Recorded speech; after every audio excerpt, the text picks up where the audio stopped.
Who pulled up for a catch-up? It's really here from 947 Afternoons. And if you're here, it means you've got taste. Go ahead, enjoy the moment you missed. But don't ghost me. Weekdays, 12 to 3 p.m. on 947. I'm loud and way more fun in real time. And yeah, there's more audio magic waiting for you right here on Prime Media Plus. You're listening to Mo Flava on 947. So, I got to spend some time with a mate of mine that I actually haven't seen in years because he's been overseas. And he just got back to country. He's looking to resettle here, etc. And as, we're chatting and stuff, he's like, so you're still a Jeep guy? Huh? I can't believe you're still a Jeep guy. I'm like, what do you mean? It's like, no, remember when I left, you had literally just bought your first one. And 14 years later, you're still with the same brand. I'm like, yeah, actually, you're right. And then we spoke about the first Jeep that I bought, blah, blah, blah. Cherokee, nice box-shaped silver, etc. Anyway, the point is, we started getting into this thing around loyalty. And, he was like, no, they're clearly treating you well. I'm like, yeah, well, And the thing about it is, some people are very loyal to car brands.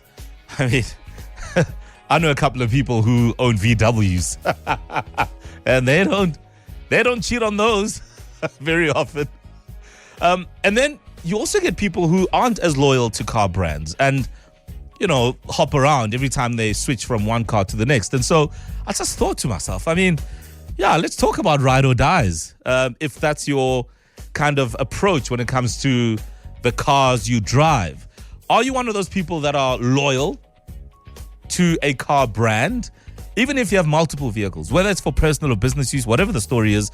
Are you loyal to that one brand? You've gone through different ranges, but if it ain't that, you ain't buying it. And what's the driver, excuse the pun, behind the loyalty? In other words, what is it that makes you so loyal? Or are you one of those motorists who are like, nah, you know what?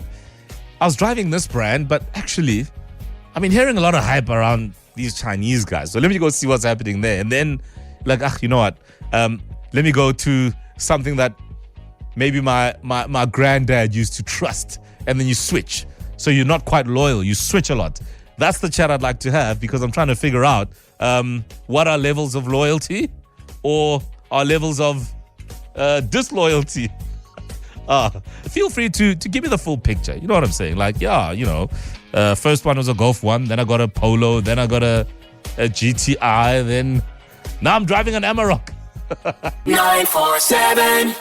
First car, same brand. Second car, same brand. Next car, you can guess as well as I can that it's probably already being decided. Why? Because maybe that's what works for you. There are a couple of very important factors, that especially these days when you look at the petrol pumps and how expensive it is to juice up your car. Fuel, for instance, is a huge one. Amongst many other perhaps risk factors that kind of drive you and I to purchase certain vehicles or be loyal to a particular brand. And maybe your loyalty is purely based on all those boxes being ticked where, in terms of risk factor, great on fuel. Nobody really wants to steal it. And it doesn't have a bad or negative perception. There are no funny stereotypes around this car. So, hey, it's ticking all the boxes. Or maybe you're on the other side where you're like, nah, you know what? Nobody deserves my loyalty. I go for what is either the most affordable at that point or the most fuel efficient or the shiniest, two-seater in town. I'm not loyal. So which side of the fence are you? Hi, Mo. So I've been driving my car, this car specifically, for 16 years now. Sorry, my son is 13, so it's for 14 years actually. The reliable car, Toyota. So I've been happy with it, but I would certainly, I'm looking at what the Chinese are doing, the technology, the interior, and instead of me just buying another Toyota Cross something, I could be looking at spending less and looking at a very nicer car. So that's definitely on the radar for me, as I'd like to change my car now. And just move into something, to my later years now, maybe have another car, which I'm probably going to drive for many years. because I don't like changing cars. As long as it can get me to A and B and it's safe, it's comfortable. So that's exactly what I'm looking for. I've seen so many cars that are beyond 500,000. I mean, that are amazing, that I am definitely considering. Listen, if I'm Toyota, if Toyota is your husband, he should be very worried. You guys have been together for 14 years and you still want to look around?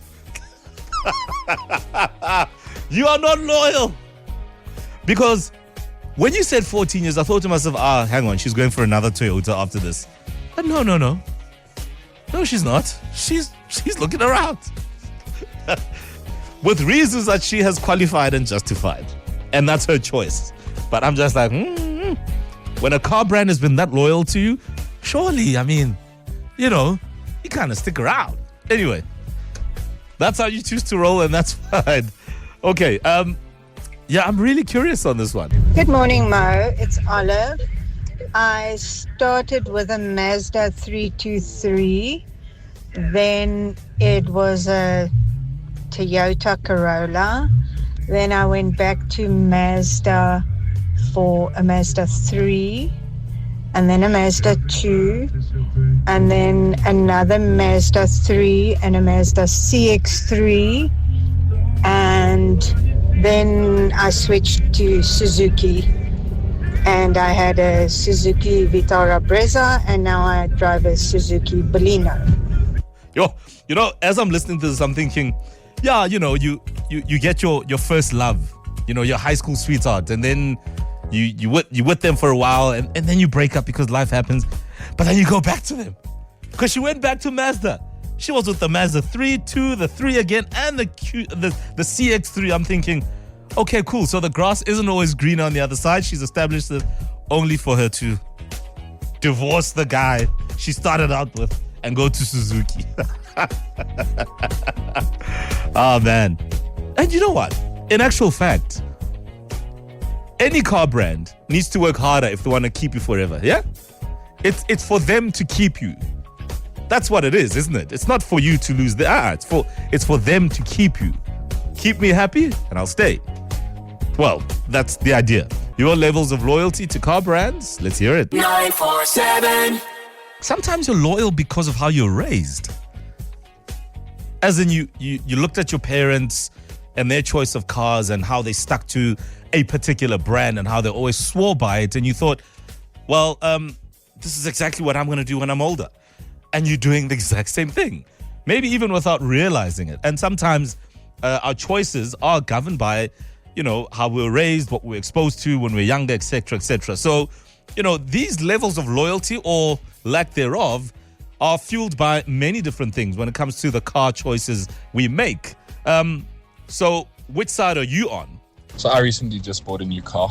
I can tell you for free that I'm definitely not brand loyal. I will take literally the best bang for your buck deal out there. In this particular instance, I went for an MG, purely based on a nice 7-year warranty that you get with it. But I definitely test drove a whole bunch of other vehicles, and I just went for the best value. Yeah, you do what works, and you know what? That's perfectly fine.